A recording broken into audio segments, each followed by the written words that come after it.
સુપ્રભાત વિદ્યાર્થી મિત્રો, જય શ્રી સ્વામિનારાયણ. વિદ્યાર્થી મિત્રો, તમારી જે એકમ કસોટીમાં પ્રકરણ નંબર 10 અને 11માંથી જેવી રીતના દાખલાઓ આવવાના છે, આજે આપણે એવી રીતના દાખલાઓની પ્રેક્ટિસ અહીં કરીશું.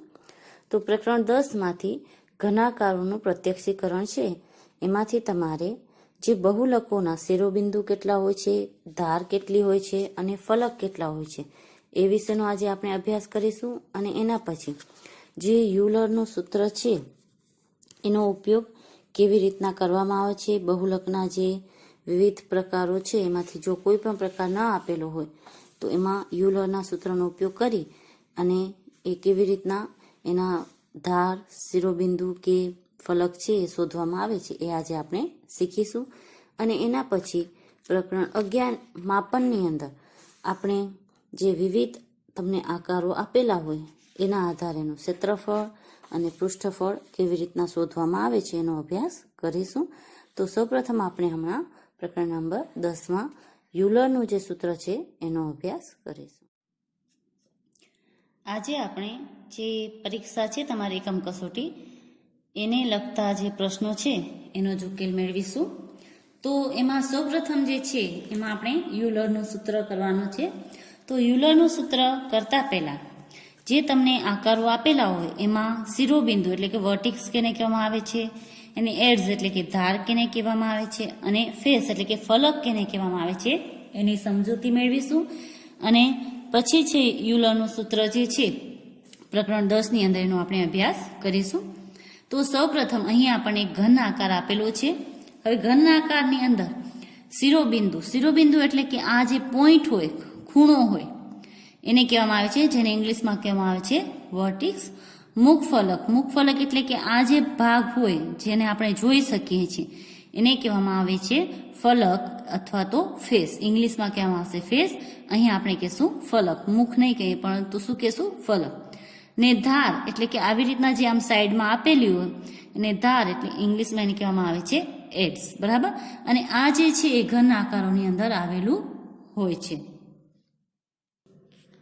હવે હું તમને એક ઉદાહરણ સહિત સમજાવું છું. આ એક ઘન આકાર છે. બરાબર. હવે ઘન આકારની અંદર જે આપણે ફલક કહેતા હતા, એ ફલક એટલે શું? બરાબર ને, એનું મુખ એટલે શું? તો અહીં જે છે આ ભાગ છે અને એનું મુખ કહેવામાં આવે છે. તો આવા કેટલા ભાગ છે અહીં? આ ઘન આકાર હોય તો એમાં એક, બરાબર, આ એક. પછી એની પાછળનો જે ભાગ છે તો આ થયો એનો બીજો ભાગ એટલે 2. પછી ત્રીજો ભાગ આ છે તો એ 3. આવી રીતના 4 બાજુ હશે એટલે એ 4. પછી આ 5 અને ટોટલ 6.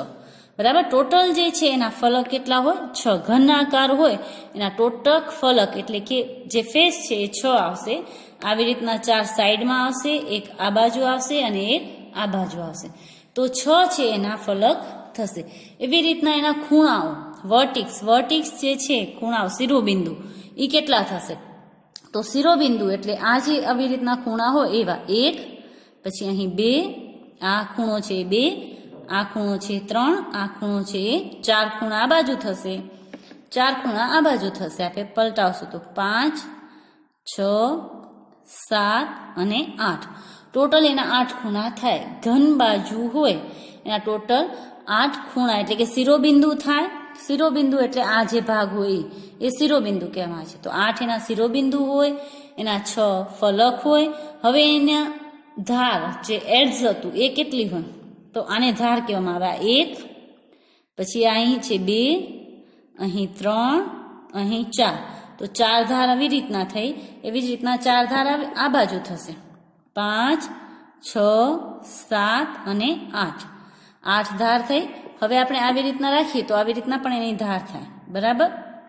તો 9, 10, 11 અને 12. તો ટોટલ જે છે એની 12 ધાર થશે. જે ઘન આકાર હોય અથવા તો લંબઘન આકાર હોય, ઘન કે લંબઘન આકારના 6 ફલક થશે, 8 શિરોબિંદુ થશે અને 12 જે છે એની ધાર થશે. તો આવી રીતના જે વિવિધ આકારો છે તમારા, એના કેટલા જે છે એ ફલક છે, કેટલી ધાર છે અને કેટલા શિરોબિંદુઓ છે એની આપણે અહીં હવે સમજ મેળવીશું.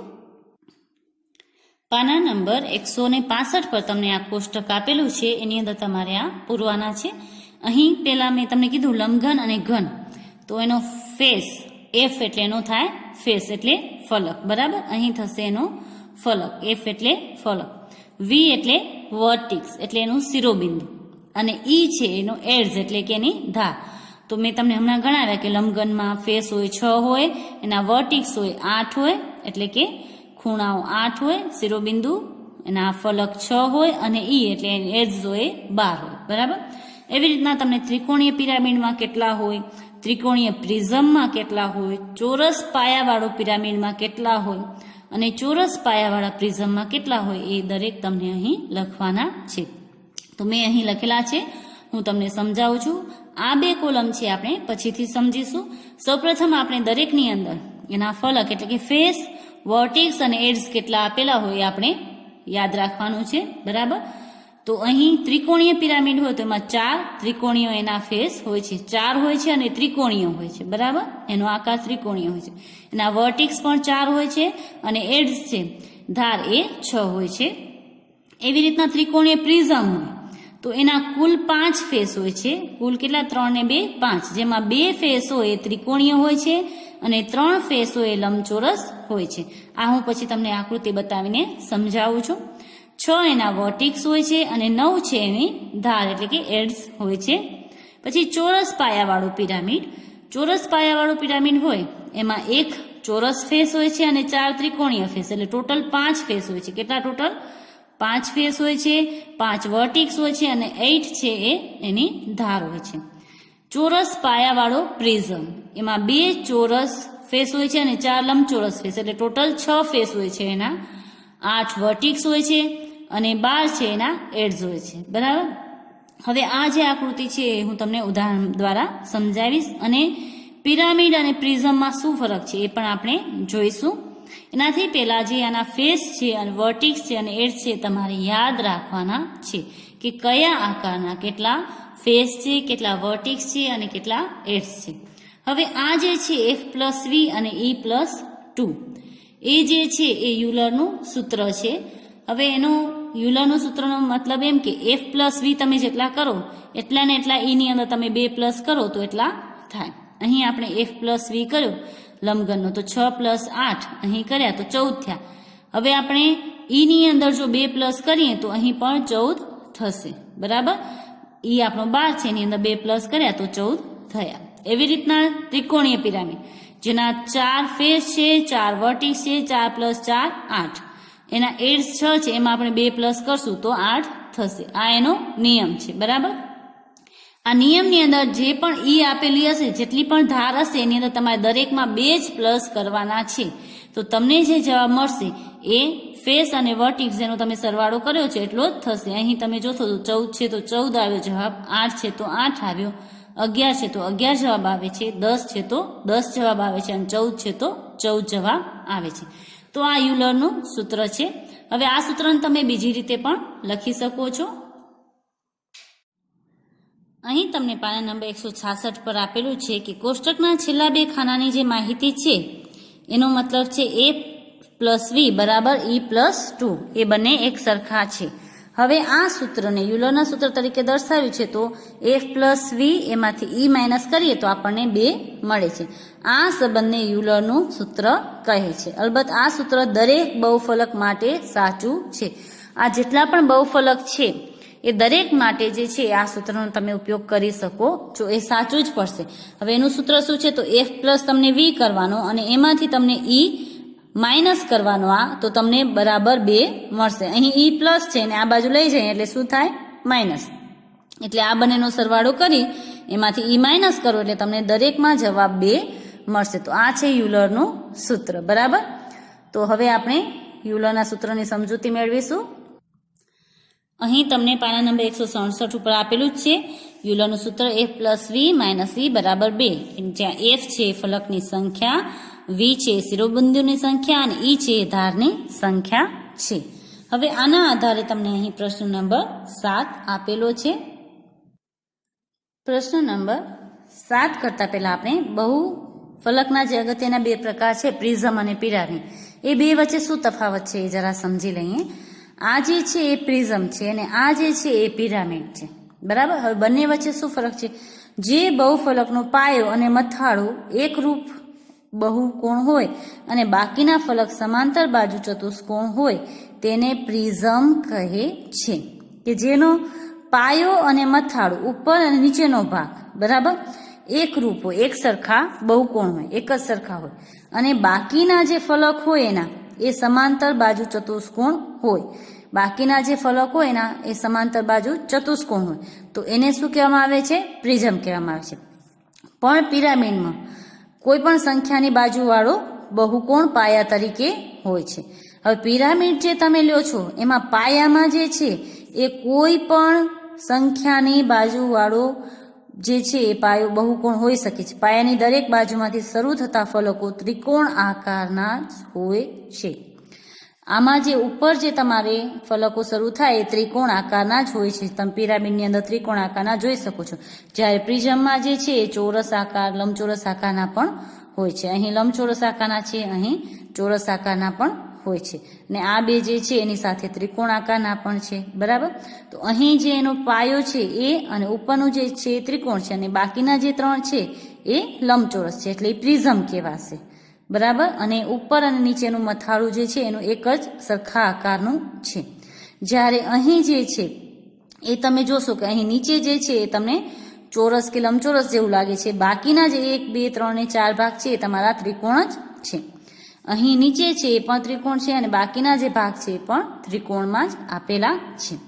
તો અહીં આપણે કીધું છે કે પાયાની દરેક બાજુમાંથી શરૂ થતા ફલકો ત્રિકોણ આકારના જ હોય છે. આ ત્રિકોણાકાર ફલકો એક જ શિરોબિંદુમાં મળે છે. ઉપર જે છે એક જ શિરોબિંદુમાં એ મળે છે અને પિરામિડ કહેવામાં આવે છે. તો પ્રિઝમ અને પિરામિડમાં શું ફરક છે એ તમે સમજી લીધું. બરાબર.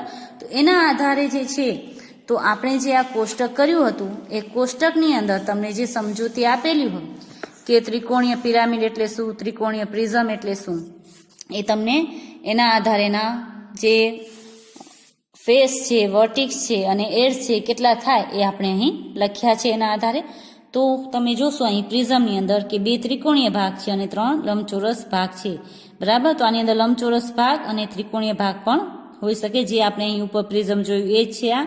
પછી ત્રિકોણીય પિરામિડ છે જે આપણે ઉપર જોયું અહીં આ, એમાં 4 ત્રિકોણ છે, 3 સાઈડમાં અને 1 નીચે. બરાબર. તો એના 4 ફેસ થયા. એવી જ રીતના આ છે એ પિરામિડ છે, એમાં એક નીચે ચોરસ છે અને ઉપર જે છે એના ત્રિકોણ છે. તો અહીં આપણને આપેલું છે કે ચોરસ પાયાવાળો પિરામિડ, તો એના ફેસ કેટલા છે? તો એક ચોરસ નીચે જે છે એ અને 4 જે છે ત્રિકોણીય ફેસ છે એટલે એના ટોટલ 5 ફેસ છે. બરાબર. જે ઉપર તમને આપેલું જ છે ચિત્ર. પછી ચોરસ પાયાવાળો પ્રિઝમ હોય તો એના કેટલા હોય? તો 2 ચોરસ, એક નીચેનું ને એક ઉપરનું અને 4 જે છે એ લંબચોરસ છે. અહીં તમને આકૃતિમાં બતાવ્યું છે. આ છે ચોરસ પાયાવાળું પ્રિઝમ. બરાબર. આ છે ત્રિકોણીય પ્રિઝમ જેના 2 ત્રિકોણીય ભાગ છે અને 3 છે એ લંબચોરસ ભાગ છે. તો અહીં જે છે એના આધારે આપણે એના ફેસ અને વર્ટિક્સ ને એડ્સ લખ્યા છે. હવે આ સૂત્રનો ઉપયોગ કરી અને આ બધામાંથી આપણે કોઈનું પણ શોધવું હોય તો કેવી રીતના શોધી શકાય એ હવે આપણે યુલરના સૂત્રનો ઉપયોગ કરીને શોધીશું. પ્રશ્ન નંબર 7માં જે છે એ આપણને પહેલામાં જે ફલક શોધવાનું છે, અહીં આપણે આકાર નથી આપેલા, એમને એમ શોધવાનું છે. તો આપણે સૂત્રનો ઉપયોગ કરીને શોધીશું અને પછી જે છે એ કોઈ પણ એક આકારનો આપણે યુલરનો સૂત્ર ઉપયોગ કરીને શોધીશું.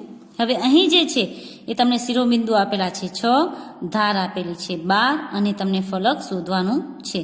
તો અહીં આપણે 12 + 2 કરીએ તો 14 થાય. તો 6 ની અંદર આપણે 14માંથી 6 બાદ કરીએ તો અહીં ફલક કેટલા આવશે? 8. બરાબર. જે આપણે પ્લસ વાળું કરતા હતા કે F + V બરાબર E + 2. આ જે આપણે સૂત્ર કર્યું હતું એ સૂત્રનો ઉપયોગ કરીને પણ કરી શકીએ છીએ. તો અહીં 12 ની અંદર આપણે 2 પ્લસ કરીએ ઈમાં તો 14 થાય. તો 14માંથી આપણે 6 માઇનસ કર્યા એટલે આપણને 8 મળી ગયા. બરાબર. એવી જ રીતના અહીં 9 છે, 9માં 2 પ્લસ કરશું એટલે 11 આવશે, 11માંથી 5 કાઢશું એટલે આપણને અહીં 6 મળશે. એવી જ રીતના અહીં આ બેનો પ્લસ કરશું. બરાબર.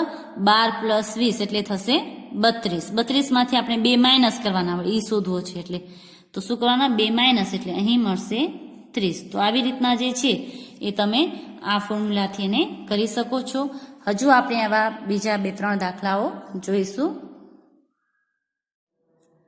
હવે આપણે યુલરના સૂત્રની પ્રેક્ટિસ માટે અમુક જે બહુફલકો છે એની શિરોબિંદુ, ધાર અને ફલક લખી અને એનું જે સૂત્ર છે એ ચકાસીશું. તો અહીં નીચેના બહુફલકોના શિરોબિંદુ, ધાર અને ફલકની સંખ્યા લખી અને તે આધારે યુલરનું સૂત્ર ચકાસીશું. તો સૌ પ્રથમ જે છે આપણે લંબઘનનું જોઈશું. તો લંબઘનની અંદર જવાબમાં આપણે લખવાનું છે કે લંબઘનમાં એફ એટલે કે ફલક એફ કેટલા હોય, આપણે આગળ કોષ્ટકમાં કર્યું છે તો તમારે કોષ્ટક યાદ રાખવાનું, 6 હોય છે, બરાબર. પછી એના જે શિરોબિંદુ છે, જે વર્ટિક્સ, એ કેટલા હોય તો 8, અને એની જે ધાર છે એટલે કે ઈ એ હોય છે 12, બરાબર. તો હવે આના આધારે આપણે જે છે એનું સૂત્ર લખવાનું છે યુલરનું અને એનો ચકાસવાનું છે કે એનો જવાબ જે છે આપણને 2 મળે છે કે નહીં. તો આપણે અહીં લખવાનું યુલરનું સૂત્ર. એનું સૂત્ર છે F + V - E બરાબર 2. આ સૂત્રનું આપણે ચકાસવાનું છે. તો F + V એટલે 6 + 8, એમાંથી આપણે 12 માઇનસ કરવાના એટલે આપણે 2 મળવા જોઈએ. તો 6 + 8 થશે આપણા 14, એમાંથી -12 કરીશું તો 2 મળશે. તો આવી રીતના જે છે આપણે દરેક આકારના એક પછી એક જે છે એ ચકાસીશું, બરાબર. તો હવે આપણે બીજો આકાર લઈશું. એમાં બીજો જે આકાર છે એ આપણે લઈશું ત્રિકોણીય પિરામિડ.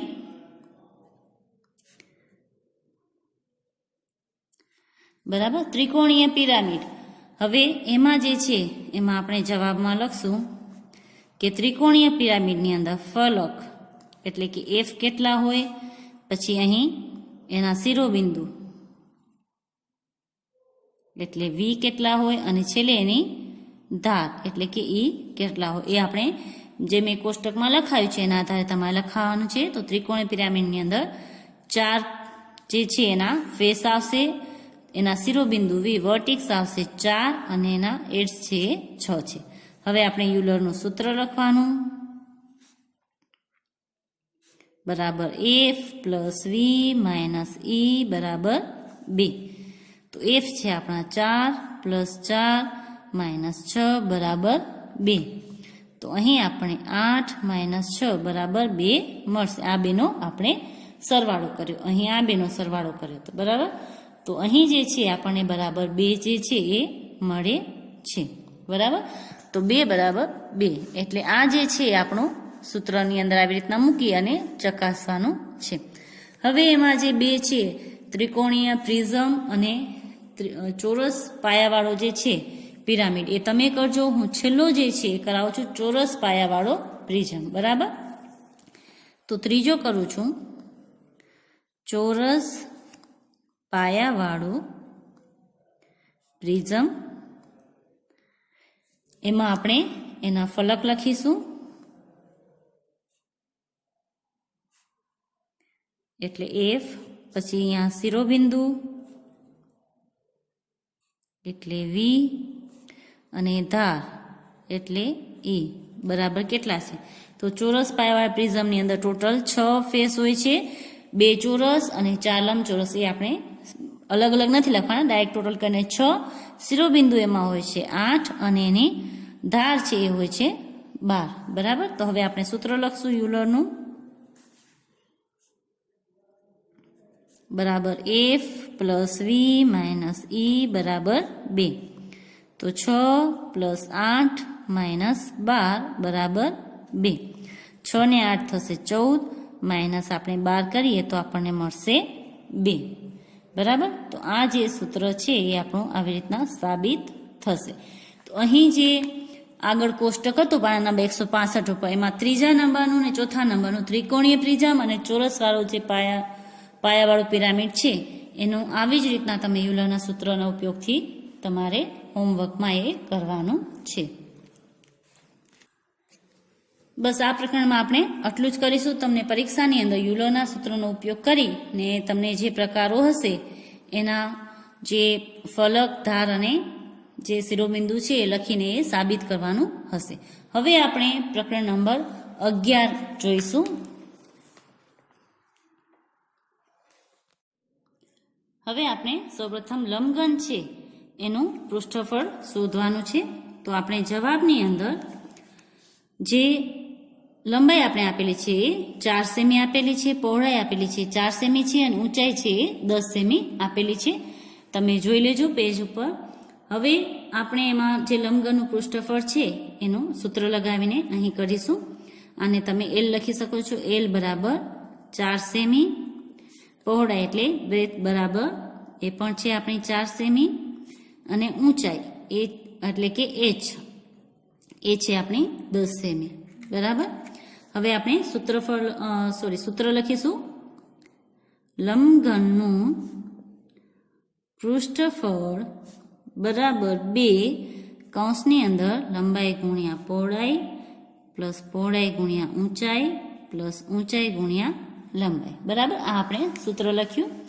હવે અહીં 2 નિયમના છે એમને આપી રાખશું. લંબાઈ છે આપણી 4, એને ગુણ્યા પહોળાઈ એટલે એ 4, કૌંસ પૂરો, સરવાળાની નિશાની, પછી પહોળાઈ ગુણ્યા ઊંચાઈ એટલે કૌંસની અંદર 4 ગુણ્યા 10, પાછી સરવાળાની નિશાની, પછી બીજા કૌંસની અંદર 10 ગુણ્યા 4, 10 ગુણ્યા 4, મોટો કૌંસ પૂરો. બરાબર. હવે આપણે આનો ગુણાકાર કરીને જવાબ લખીએ તો કૌંસની બહાર 2, 4 ચોક 16 પ્લસ 10 4 40 પ્લસ 10 4 40. આનો સરવાળો કરવાનો અને એનો જે જવાબ આવે એની આની સાથે ગુણાકાર કરશું એટલે 2 ગુણ્યા 40 ને 40 80, 90 ને 96. બરાબર. તો 2 ગુણ્યા 96. હવે આપણે આનો ગુણાકાર કરીશું. 2 6 12 નો બગડો વધી 1 2 9 18 ને 19 ચોરસ સેમી. બરાબર. આ જે છે એ લંબઘનનું આપણું આવ્યું પૃષ્ઠફળ. લંબઘનનું પૃષ્ઠફળ બરાબર 192 ચોરસ સેમી થશે. હવે આપણે શોધીશું ઘનનું પૃષ્ઠફળ. ઘનનું પૃષ્ઠફળ આપણે શોધવાનું છે. તો જે તમને પાન નંબર 182 પર આપેલા છે 2 ઘનાકાર, એમાંથી આપણે લીધું 8 સેન્ટીમીટર. હવે આ જે છે એમાં ત્રણેય બાજુના માપ તમને એક સરખા આપેલા છે, કેમ કે એ ઘન આકાર છે. ઘનના દરેક બાજુના માપ એક જ સરખા હોય. આપણે અહીં એક જ વખત લખશું 8 સેન્ટીમીટર. બરાબર ને. આપણે 3 વખત લખવાની જરૂર નથી. હવે એનો આપણે જવાબ કરીએ તો જે એનું સૂત્ર હતું અહીં આપણે લખશું એલ બરાબર 8 સેમી. હવે ઘનનું જે પૃષ્ઠફળ હતું એનું સૂત્ર હતું ઘનનું પૃષ્ઠફળ બરાબર 6 એને એલનો વર્ગ એટલે 6 ગુણ્યા એલનો વર્ગ, લંબાઈનો વર્ગ. તો અહીં આપણે કરીશું 6 ગુણ્યા લંબાઈ આપણી છે 8 એનો વર્ગ. બરાબર. તો 8નો આપણે વર્ગ કરીએ તો આપણા થાય 8 8 64. તો 64 ગુણ્યા આપણે 6 કરવાના છે. 6 4 24 વધી 2 6 6 36 ને 2 38. તો અહીં આવશે 384 ચોરસ સેમી. એનું જે પૃષ્ઠફળ છે ઘનનું એ થશે 384 ચોરસ સેમી. બરાબર. તો આવી રીતના તમે કોઈ પણ ઘન આપેલો હોય તો એનું પૃષ્ઠફળ આવી રીતના શોધી શકો છો. હવે નળાકારનું તમને માપ આપેલું હોય તો એનું પૃષ્ઠફળ કેવી રીતના શોધવું એ હવે આપણે કરીશું. હવે આપણે નળાકારનું જ્યારે પૃષ્ઠફળ શોધીશું તો એમાં આપણે ત્રિજ્યા આપેલી હશે અને ઊંચાઈ આપેલી હશે. બરાબર. ત્રિજ્યા અને ઊંચાઈ આપેલી હશે. ત્રિજ્યા એટલે જેને કહેવામાં આવે છે આર. બરાબર. આર એટલે તમારી થાય ત્રિજ્યા. તો ત્રિજ્યા તમને આપેલી છે 14 સેમી અહીં, અને ઊંચાઈ એટલે એ જ તમને આપેલો છે 8 સેમી. બરાબર. તો હવે એનું જે સૂત્ર છે એ આપણે લખીએ તો નળાકારનું પૃષ્ઠફળ બરાબર 2 પાઈ આર અને કૌંસની અંદર આર પ્લસ એચ. બરાબર, આ એનું સૂત્ર છે. આર એટલે જે તમારી છે ત્રિજ્યા એ તમારે લેવાની.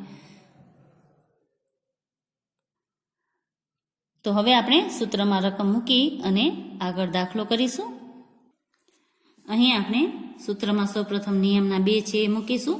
પછી ત્રિજ્યા જે છે એની એ તમે 22/7 પણ લઈ શકો છો અને 3.14 પણ લઈ શકો છો, તમને 2 માંથી જે યોગ્ય લાગે. અહીં આર છે આપણે 14 આપેલો છે, કૌંસની અંદર જે આર પ્લસ એચ, બરાબર, આપણે એને સૂત્રમાં મૂક્યું.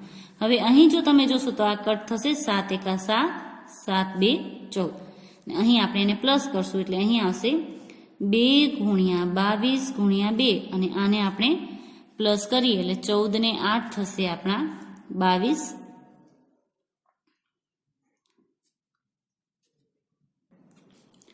હવે આપણે આનો ગુણાકાર કરવાનો છે દરેકનો. 2 2 4 ગુણ્યા 22 કરીએ એટલે થશે આપણા 88. એને ગુણ્યા આપણે કરવાના છે 22. હવે આ બંનેનો ગુણાકાર કરવાનો છે, તમારે રફ પેજમાં કરી શકો છો, એટલે થશે 1936. બરાબર, તો આ જે છે એની પાછળ આપણે લગાવવાનું ચોરસ સેમી. આ જે છે એ તમારું થશે નળાકારનું પૃષ્ઠફળ. બરાબર, તો આવી રીતના આપણે ત્રણેયના પૃષ્ઠફળ શોધી લીધા, લંબઘનનું, ઘનનું અને નળાકારનું. હવે જે છે આપણે જે ઘન આકાર છે એના આપણે ઘનફળ શોધીશું. ઘન આકારના ઘનફળ શોધો. આગળ જે છે આપણે પૃષ્ઠફળ શોધ્યા, હવે આપણે શોધીશું ઘન આકાર. એમાં આપણે સૌ પ્રથમ જે શોધીશું એ લંબઘનનું શોધીશું. લંબઘનનું ઘનફળ શોધો. હવે એની અંદર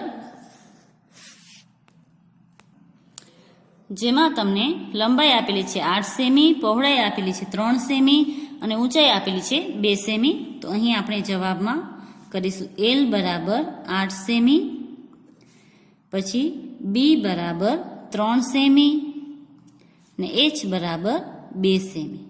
બરાબર, હવે આપણે એનું સૂત્ર લખીશું લંબઘનનું ઘનફળ શોધવાનું.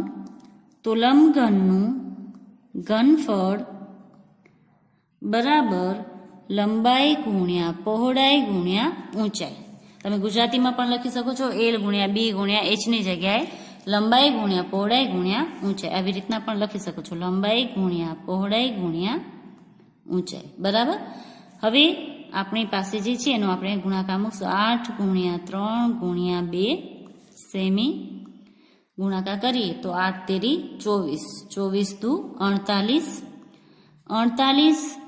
હવે અહીં જે છે આપણે ઘનફળ શોધ્યું છે, એટલે જ્યારે ઘનફળ શોધીએ ત્યારે આપણે ચોરસ સેન્ટીમીટર ન લખી શકીએ. બરાબર, તો જ્યારે પણ કોઈનું પણ તમે ઘનફળ શોધો ત્યારે એમાં લખાશે સેન્ટીમીટરની ઉપર એનો ઘન. ચોરસ જે હોય તો એનામાં વર્ગ આવે. બરાબર, આગળ જે આપણે પૃષ્ઠફળ શોધ્યું એમાં તમારે ચોરસ ન લખવું, ચોરસ સેમી, તો એમાં તમે સેમીની ઉપર વર્ગ મૂકી શકો છો. અહીં તમારે સેન્ટીમીટરની ઉપર શું મૂકવાનું છે? 3 ઘાત, એનો ઘન મૂકવાનો છે. એટલે તમારે આ વાત ખાસ યાદ રાખવાની કે જ્યારે ઘનફળ શોધો છો તમે કોઈ પણનું, લંબઘનનું, ઘનનું કે તમે નળાકારનું ઘનફળ શોધો ત્યારે જે જવાબ કરો એમાં ઉપર ઘન મૂકવાનો છે. પછી એ મીટરમાં હોય, સેન્ટીમીટરમાં હોય કે ગમે એમાં હોય. બરાબર, અને જ્યારે તમે પૃષ્ઠફળ શોધો છો ત્યારે જો ચોરસ સેમી કે એવી રીતના લખો છો તો બરાબર છે, અને જો આગળ ચોરસ ન લગાવું તો ઉપર તમારે વર્ગ કરવાનો છે. બરાબર, હવે આપણે ઘનનું ઘનફળ કેવી રીતના શોધાય કરીશું. અહીં આપણને લંબાઈ આપેલી છે 1.5 મીટર. હવે અહીં જે છે એ ઘન હશે જ્યારે, ત્યારે એની એક જ આપેલી હશે લંબાઈ, તમને પહોળાઈ કે ઊંચાઈ આપેલી હશે નહીં. બરાબર, તો અહીં તમે L બરાબર લખી શકો છો 1.5 મીટર. હવે આપણે એનું સૂત્ર લખીશું. તો એનું સૂત્ર છે ઘનનું ઘનફળનું, ઘનનું ઘનફળ એમાં લંબાઈનો ઘન, એટલે એને 3 વખત ગુણવાનું. અહીં આપણી લંબાઈ છે 1.5 મીટર. બરાબર, તો 1.5 મીટરનો ઘન એટલે 1.5 મીટર છે, આપણે 3 વખત ગુણાકાર કરવાના. 1.5 ગુણ્યા 1.5 ગુણ્યા 1.5 આવી રીતના 3 વખત એને ગુણાકાર કરવાના. બરાબર, તમે 15 ગુણ્યા 15 ગુણ્યા 15 પણ કરી શકો છો. પછી એનો જે જવાબ આવે એમાં આપણે પોઈન્ટ મૂકી શકીએ છીએ. જેમ કે અહીં 1, 2 અને 3 રકમ છે પોઈન્ટ પછી, તો જે એનો જવાબ આવે એમાં આપણે પાછળથી 3 રકમ કરીને પોઈન્ટ મૂકી શકીએ છીએ. તો હવે આપણે 15 ગુણ્યા 15 ગુણ્યા 15 કરીશું. સૌપ્રથમ એનો આપણે જવાબ મળશે 3, 3, 7 અને 5. તમે ગુણાકાર કરશો તો હવે 3 રકમ પછી પોઈન્ટ હતું તો 1, 2 અને 3 રકમ પાછળથી ગણી અને અહીં પોઈન્ટ મૂકી દેવાનું, પોઈન્ટ વાળા હોય ત્યારે. બરાબર, હવે આ છે મીટરમાં હતું તો મીટરનો આપણે કરવાનો છે ઘન ઉપર 3 ઘાત. તો આવી રીતના જે છે એ તમે ઘનનું ઘનફળ શોધી શકો છો. હવે આપણે શોધીશું નળાકારનું ઘનફળ. નળાકારનું ઘનફળ શોધો.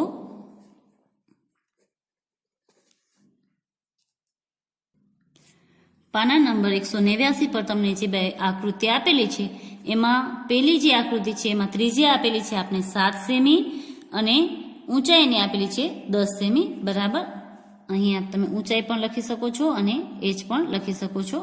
હવે આપણે જવાબ કરીશું. આર બરાબર આપેલા છે 7 સેમી અને એચ બરાબર આપેલા છે 10 સેમી.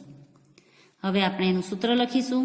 તો નળાકારનું ઘનફળ બરાબર પાઈ આરનો વર્ગ એચ. બરાબર, અહીં પાઈ છે તમે 22/7 લઈ શકો છો અથવા 3.14 પણ લઈ શકો છો. આરનો વર્ગ, આર છે આપણો 7 સેમી એટલે એનો કરવાનો વર્ગ, એને ગુણ્યા કરવાનો છે એચ જે આપણે આપેલી છે 10 સેમી. બરાબર, આરનો વર્ગ એટલે આર હોય આપણે 2 વખત લખવાનો. 22/7 ગુણ્યા 7 ગુણ્યા 7 ગુણ્યા 10. આ 7 અને આ 7 કટ થશે. હવે જે આપણી પાસે સંખ્યા છે એનો આપણે ગુણાકાર કરી દેવાનો. એટલે આપણે જો હવે આનો ગુણાકાર કરીએ તો આપણને મળશે અહીં 22 ગુણ્યા 7 કરીએ એટલે આપણને મળશે 154. એને ગુણ્યા આપણે કરવાના 10 એટલે 1540.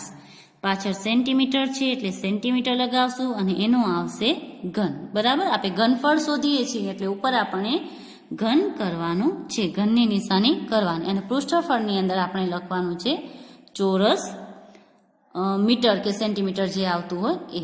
બરાબર, તો આવી રીતના જે છે તમારે ઘનફળ અને પૃષ્ઠફળ કેવી રીતના શોધવાના એના દાખલા જે છે એ તમારે પરીક્ષામાં પૂછાશે. તો એના માટે તમને જે એક ગૃહ કાર્યમાં આપેલ છે એની પ્રેક્ટિસ કરજો. આ ઉપરાંત તમે આવી રીતના કોઈ પણ સંખ્યા તમારી રીતના લખી લંબાઈ, પહોળાઈ, ઊંચાઈ કોઈ પણ રીતે લઈ અને એની પણ તમે પ્રેક્ટિસ કરી શકો છો. અને તમને જે માપ આપેલા હશે એ આવી જ રીતના સાદી રીતના જ આપેલા હશે, પોઈન્ટવાળા હશે અથવા તો આવા સાદા જ હશે. તો તમારે એને સૂત્રમાં મૂકી અને સરળતાથી તમે એને ગણી શકશો. બરાબર, તો આજે જે છે આપણે કર્યું જે સમઘનની જે ઘનફળ છે નળાકારનું, પછી લંબઘનનું અને ઘનનું એ શોધ્યું અને પૃષ્ઠફળ શોધ્યું ઘનનું, લંબઘનનું અને નળાકારનું. તો આવી રીતના જે છે એ ઘન આકારના પૃષ્ઠફળ અને ઘનફળ કેવી રીતના શોધાય એ આજે આપણે કર્યું. તો બસ આજ માટે આપણે આટલું જ કરીશું. હજુ તમારું જે છે બહુકોણના ક્ષેત્રફળની ગણતરી કરવાની એ આપણે પછીના વિડીયોઝમાં કરીશું. તો આટલું જે છે તમે પ્રેક્ટિસ કરી લેજો. કોઈ પણ જો તમને પ્રશ્ન ન સમજાય તો તમે મને ફોન કરીને પૂછી શકો છો. બસ આજ માટે આટલું જ. ઘરે રહો, સ્વસ્થ રહો. આપનો આજનો દિવસ શુભ રહે. આભાર.